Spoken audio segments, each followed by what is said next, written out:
Hey, good afternoon. Greg Buckley here from Buckley's Auto Care. How's everybody today? Good. Great. All right, listen, we're talking about brakes. We're not just talking about brakes themselves. We're talking about letting others work on your vehicle. Say friends working on friends' vehicles, all for the great intentions of trying to save a little bit.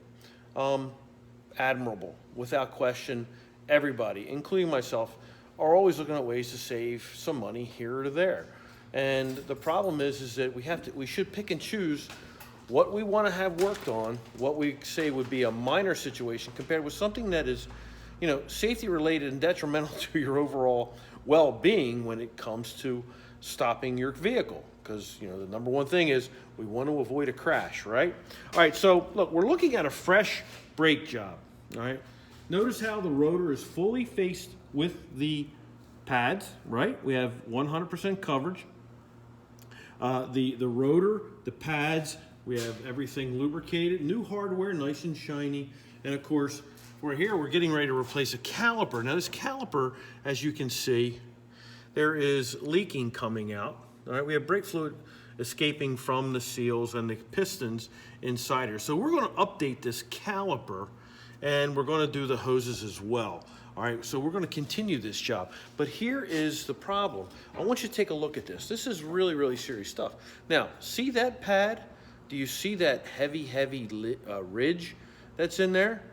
All right, look at that. That's not supposed to be there.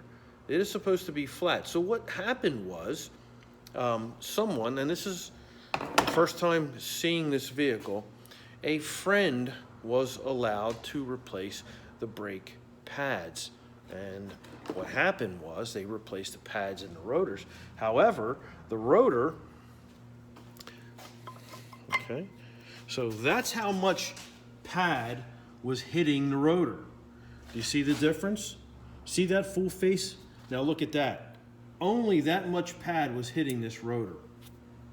So what does that mean? Well, it means that these things are overheated because they're trying to stop this large extra size SUV, and they're not big enough. As you can see, look at this. All right? That's what you don't want to have.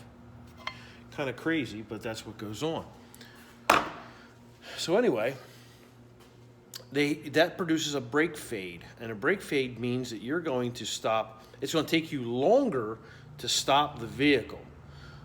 What does that mean? Well, it means that you could come up on somebody and you think you're going to stop in your normal times, right, that you're used to, and all of a sudden you're not stopping. And when you don't stop, what happens? You panic. Before you know it, you may be touching another bumper or worse. So again, we want to make sure that we pick and choose jobs that friends or relatives